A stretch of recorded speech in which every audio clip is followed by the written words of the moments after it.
ओम शांति। 24 सितंबर 2024 के ईश्वरीय महावाक्य पहले सुनते हैं मुरली के मुख्य पॉइंट्स। बाबा ने कहा, सुख धाम में जाने के लिए अब तुम्हें खूब पुरुषार्थ करना है, परंतु बाप जानते हैं सबको एक रस तो धारणा नहीं होती। याद का चार्ट रखने से ज्ञान की धारणा अच्छी होगी। बाप को याद करेंगे तो वर्षा भी ऑटोमेटिकली याद आएगा। तो हर एक को यह नोट करना चाहिए, हम कितना समय याद में रहते हैं। ऐसे नहीं सोचना कि बाप तो सब जानते हैं। बाबा ने कहा, हर एक को अपना सच्चा सच्चा चार्ट बाप को देना है। झूठ लिखने से तो और ही 100 गुना पाप चढ़ेगा, बहुत नुकसान हो जाएगा। परंतु जो याद में नहीं रहते, उन्हें चार्ट लिखने में भी लज्जा आती है। दिल अंदर तो हर एक समझता है कि हम याद करते हैं या नहीं। कल्याणकारी बाप तो रोज समझाते हैं, बच्चे तुम नोट करेंगे तो तुम्हारा ही कल्याण होगा। प्यारी चीज को तो बहुत याद किया जाता है ना। अभी तुम सोलवेंट बनने के लिए सर्विस कर रहे हो। जितनी सर्विस बहुत, उतनी कमाई भी बहुत होगी। लास्ट में बाबा ने कहा, तुम्हारी बुद्धि में सदा यही रहना चाहिए कि हम शिव बाबा के भंडारे से खाते हैं। अगर और किसी से कोई चीज़ लेकर खाएंगे या पहनेंगे तो उनकी याद आती रहेगी, फिर इससे देने वाले का भी कुछ जमा नहीं होता। इसलिए तुम समर्थ बाप के पास डायरेक्ट जमा करते हो। अब सुनते हैं महावाक्यों को विस्तार से। बाबा ने कहा, मीठे बच्चे, तुम जितना समय बाप की याद में रहेंगे उतना समय कमाई ही कमाई है। याद से ही तुम बाप के समीप आते जाएंगे। प्रश्न, जो बच्चे याद में नहीं रह सकते हैं उन्हें किस बात में लज्जा आती है? उत्तर, अपना चार्ट रखने में उन्हें लज्जा आती। समझते हैं सच लिखेंगे तो बाबा क्या कहेंगे। लेकिन बच्चों का कल्याण इसमें ही है कि सच्चा सच्चा चार्ट लिखते रहें। चार्ट लिखने में बहुत फायदे हैं। बाबा कहते, बच्चे इसमें लज्जा मत करो। ओम शांति। रूहानी बाप बैठ बच्चों को समझाते हैं। अब तुम बच्चे 15 मिनट पहले आकर यहाँ बाप की याद में बैठते हो। अब यहाँ और तो कोई काम है नहीं, बाप की याद में ही आकर बैठते हो। भक्ति मार्ग में तो बाप का परिचय है नहीं, यहाँ बाप का परिचय मिला है और बाप कहते हैं, मामेकम याद करो। मैं तो सब बच्चों का बाप हूँ। बाप को याद करने से वर्षा तो ऑटोमेटिकली याद आना चाहिए। छोटे बच्चे तो नहीं हो ना। भल लिखते हैं हम 5 मास व 2 मास के हैं, परंतु तुम्हारी कर्मेंद्रियाँ तो बड़ी हैं।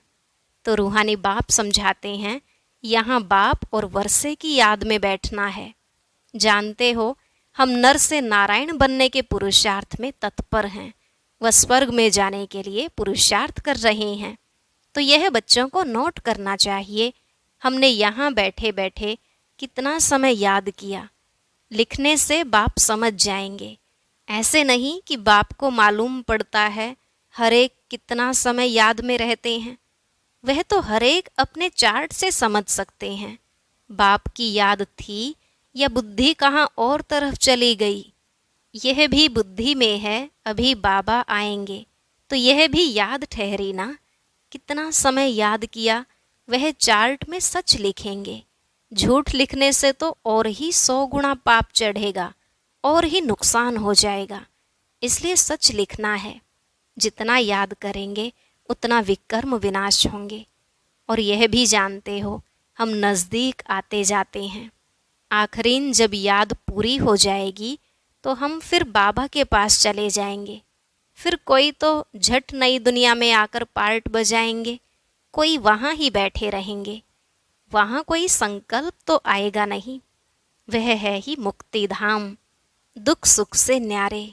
सुख धाम में जाने के लिए अब तुम पुरुषार्थ करते हो। जितना तुम याद करेंगे उतना विकर्म विनाश होंगे। याद का चार्ट रखने से ज्ञान की धारणा भी अच्छी होगी। चार्ट रखने में तो फायदा ही है। बाबा जानते हैं याद में न रहने के कारण लिखने में लज्जा आती है। बाबा क्या कहेंगे, मुरली में सुना देंगे। बाप कहते हैं इसमें लज्जा की क्या बात है, दिल अंदर हर एक समझ सकते हैं, हम याद करते हैं व नहीं। कल्याणकारी बाप तो समझाते हैं, नोट करेंगे तो कल्याण होगा। जब तक बाबा आए उतना समय जो बैठे उसमें याद का चार्ट कितना रहा, फर्क देखना चाहिए। प्यारी चीज को तो बहुत याद किया जाता है। कुमार कुमारी की सगाई होती है तो दिल में एक दो की याद ठहर जाती है, फिर शादी होने से पक्की हो जाती है। बिगर देखे समझ जाते हैं हमारी सगाई हुई है। अभी तुम बच्चे जानते हो कि शिव बाबा हमारा बेहद का बाप है। भल देखा नहीं है परंतु बुद्धि से समझ सकते हो। वह बाप अगर नाम रूप से न्यारा है तो फिर पूजा किसकी करते हो, याद क्यों करते हो। नाम रूप से न्यारी बेअंत तो कोई चीज होती नहीं। जरूर चीज को देखा जाता है तब वर्णन होता है। आकाश को भी देखते हैं ना, बेअंत कह नहीं सकते। भक्ति मार्ग में भगवान को याद करते हैं, हे भगवान, तो बेअंत थोड़े ही कहेंगे। हे भगवान कहने से तो झट उनकी याद आती है, तो जरूर कोई चीज है। आत्मा को भी जाना जाता है, देखा नहीं जाता। सब आत्माओं का एक ही बाप होता है, उनको भी जाना जाता है। तुम बच्चे जानते हो बाप आकर पढ़ाते भी हैं। आगे यह मालूम नहीं था कि पढ़ाते भी हैं। श्री कृष्ण का नाम डाल दिया है। श्री कृष्ण तो इन आँखों से देखने में आता है, उनके लिए तो बेअंत नाम रूप से न्यारा कह न सके। श्री कृष्ण तो कभी कहेंगे नहीं मामेकम याद करो, वह तो सम्मुख है, उनको बाबा भी नहीं कहेंगे। माताएं तो श्री कृष्ण को बच्चा समझ गोद में बिठाती हैं। जन्माष्टमी पर छोटे श्री कृष्ण को झुलाएंगे, क्या सदैव छोटा ही है। फिर रास विलास भी करते हैं तो जरूर थोड़ा बड़ा हुआ, फिर उनसे बड़ा हुआ, वह क्या हुआ, कहाँ गया, किसको भी पता नहीं। सदैव छोटा शरीर तो नहीं होगा ना, कुछ भी ख्याल नहीं करते हैं। यह पूजा आदि की रस्म चली आती है, ज्ञान तो कोई में है नहीं। दिखाते हैं श्री कृष्ण ने कंसपुरी में जन्म लिया। अब कंसपुरी की तो बात ही नहीं, कोई का भी विचार नहीं चलता। भक्त लोग तो कहेंगे श्री कृष्ण हाजिरा हजूर है, फिर उनको स्नान भी कराते हैं, खिलाते भी हैं। अब वह खाता तो नहीं, रखते हैं मूर्ति के सामने और खुद खा लेते हैं। यह भी भक्ति मार्ग हुआ ना। श्रीनाथ जी पर इतना भोग लगाते हैं, वह तो खाता नहीं, खुद खा जाते हैं। देवियों की पूजा में भी ऐसे करते हैं, खुद ही देवियां बनाते हैं, उनकी पूजा आदि कर फिर डुबो देते हैं। जेवरात आदि उतार कर डुबोते हैं, फिर वहाँ तो बहुत रहते हैं। जिसको जो हाथ में आया वह उठा लेते हैं। देवियों की ही जास्ती पूजा होती है। लक्ष्मी और दुर्गा दोनों की मूर्तियां बनाते हैं। बड़ी मम्मा भी यहाँ बैठी है ना, जिसको ब्रह्मपुत्रा भी कहते हैं। समझेंगे ना कि इस जन्म और भविष्य के रूप की पूजा कर रहे हैं। कितना वंडरफुल ड्रामा है। ऐसी ऐसी बातें शास्त्रों में आ ना सके, यह है प्रैक्टिकल एक्टिविटी। तुम बच्चों को अब ज्ञान है, समझते हो। सबसे जास्ती चित्र बनाए हैं आत्माओं के।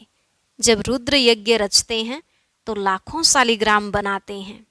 देवियों के कब लाखों चित्र नहीं बनाएंगे, वह तो जितने पुजारी होंगे उतनी देवियां बनाते होंगे। वह तो एक ही टाइम पर लाख शालिग्राम बनाते हैं। उनका कोई फिक्स दिन नहीं होता है, कोई मुहूर्त आदि नहीं होता है। जैसे देवियों की पूजा फिक्स टाइम पर होती है। सेठ लोगों को तो जब ख्याल में आएगा कि रुद्र या शालिग्राम रचें तो ब्राह्मण बुलाएंगे। रुद्र कहा जाता है एक बाप को। फिर उनके साथ ढेर शालिग्राम बनाते हैं। वो सेठ लोग कहते हैं इतने शालिग्राम बनाओ।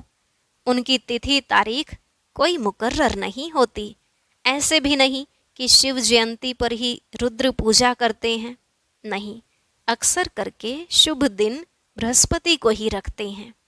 दीपमाला पर लक्ष्मी का चित्र थाली में रखकर उनकी पूजा करते हैं, फिर रख देते हैं। वह है महालक्ष्मी। युगल है ना। मनुष्य इन बातों को जानते नहीं। लक्ष्मी को पैसे कहाँ से मिलेंगे? युगल तो चाहिए ना। तो यह लक्ष्मी नारायण युगल हैं। नाम फिर महालक्ष्मी रख देते हैं। देवियाँ कब हुई, महालक्ष्मी कब होकर गई, यह सब बातें मनुष्य नहीं जानते हैं। तुमको अब बाप बैठ समझाते हैं। तुम्हारे में भी सबको एक रस धारणा नहीं होती है। बाबा इतना सब समझाकर फिर भी कहते, शिव बाबा याद है, वर्षा याद है। मूल बात है यह, भक्ति मार्ग में कितना पैसा वेस्ट करते हैं। यहाँ तुम्हारी पाई भी वेस्ट नहीं होती है। तुम सर्विस करते हो सोलवेंट बनने के लिए। भक्ति मार्ग में तो बहुत पैसे खर्च करते हैं, इनसोल्वेंट बन पड़ते हैं, सब मिट्टी में मिल जाता है। कितना फर्क है। इस समय जो कुछ करते हैं वह ईश्वरीय सर्विस में शिव बाबा को देते हैं। शिव बाबा तो खाते नहीं हैं, खाते तुम हो। तुम ब्राह्मण बीच में ट्रस्टी हो, ब्रह्मा को नहीं देते हो, तुम शिव बाबा को देते हो। कहते हैं बाबा आपके लिए धोती कमीज लाई है। बाबा कहते हैं इनको देने से तुम्हारा कुछ भी जमा नहीं होगा। जमा वह होता है जो तुम शिव बाबा को याद कर इनको देते हो। फिर यह तो समझते हैं ब्राह्मण शिव बाबा के खजाने से ही पलते हैं। बाबा से पूछने की दरकार नहीं है कि क्या भेजूं। यह तो लेंगे नहीं, तुम्हारा जमा ही नहीं होगा। अगर ब्रह्मा को याद किया तो ब्रह्मा को तो लेना है शिव बाबा के खजाने से, तो शिव बाबा ही याद पड़ेगा। तुम्हारी चीज़ क्यों लेवें? बीके को देना भी रॉन्ग है। बाबा ने समझाया है, तुम कोई से भी चीज़ लेकर पहनेंगे तो उनकी याद आती रहेगी। कोई हल्की चीज़ है तो उनकी बात नहीं, अच्छी चीज़ तो और ही याद दिलाएगी, फलाने ने यह दिया है। उनका कुछ जमा तो होता नहीं तो घाटा पड़ा ना। शिव बाबा कहते हैं मामे कम याद करो, मुझे कपड़े आदि की दरकार नहीं। कपड़े आदि बच्चों को चाहिए, वह शिव बाबा के खजाने से पहनेंगे।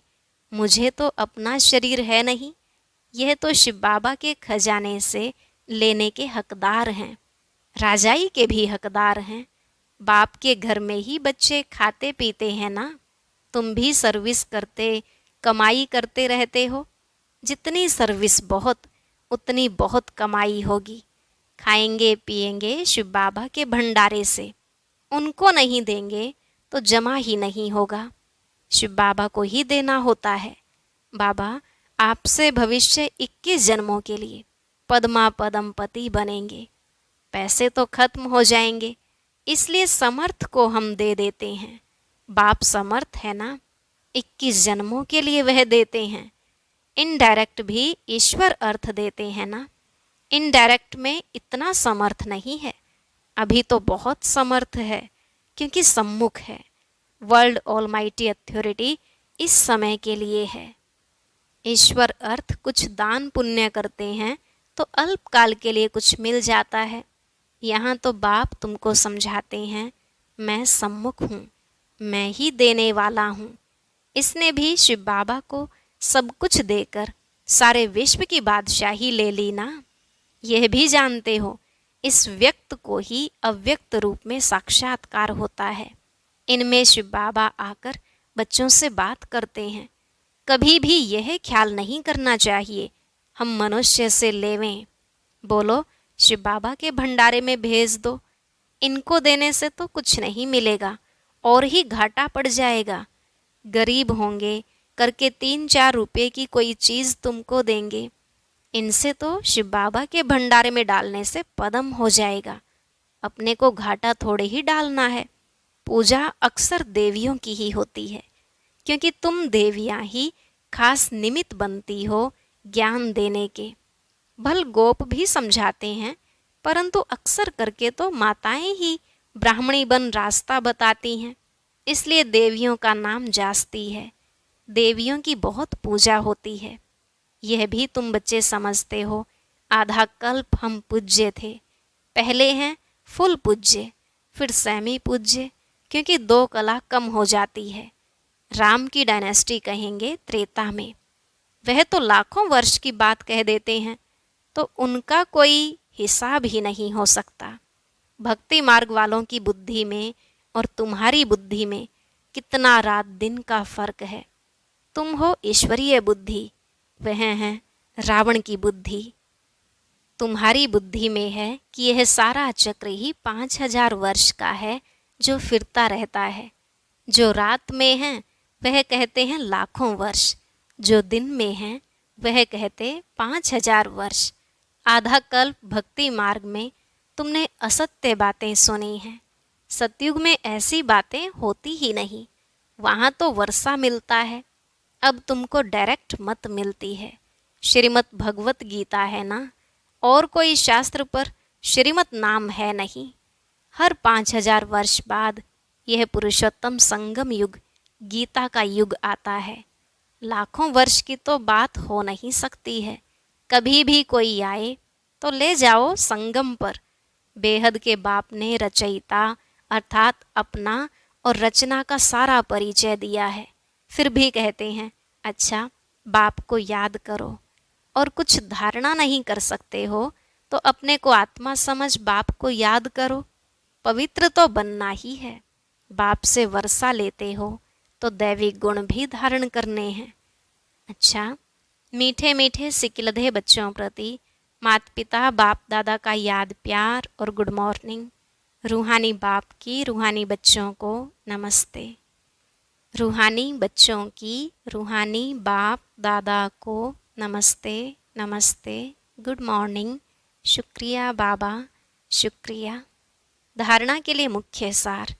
पहला पॉइंट, 21 जन्मों के लिए पद्मों की कमाई जमा करने के लिए डायरेक्ट ईश्वरीय सेवा में सब कुछ सफल करना है। ट्रस्टी बन शिव बाबा के नाम पर सेवा करनी है। दूसरा, याद में जितना समय बैठते उतना समय बुद्धि कहाँ कहाँ गई यह चेक करना है। अपना सच्चा सच्चा पोता मेल रखना है। नर से नारायण बनने के लिए बाप और वर्षे की याद में रहना है। आज का वरदान, विस्मृति की दुनिया से निकल, स्मृति स्वरूप रह, हीरो पार्ट बजाने वाले विशेष आत्मा भव। विस्मृति की दुनिया से निकल, स्मृति स्वरूप रह, हीरो पार्ट बजाने वाले विशेष आत्मा भव। बाबा ने कहा यह संगम युग स्मृति का युग है और कलयुग विस्मृति का युग है। आप सब विस्मृति की दुनिया से निकल आए। जो स्मृति स्वरूप हैं वही हीरो पार्ट बजाने वाली विशेष आत्मा है। इस समय डबल हीरो हो। एक हीरे समान वैल्यूएबल बने हो, दूसरा हीरो पार्ट है। तो यही दिल का गीत सदा बजता रहे कि वाह मेरा श्रेष्ठ भाग्य। जैसे देह का ऑक्यूपेशन याद रहता है, ऐसे ये अविनाशी ऑक्यूपेशन कि मैं श्रेष्ठ आत्मा हूँ याद रहे, तब कहेंगे विशेष आत्मा। स्लोगन, हिम्मत का पहला कदम आगे बढ़ाओ तो बाप की संपूर्ण मदद मिलेगी।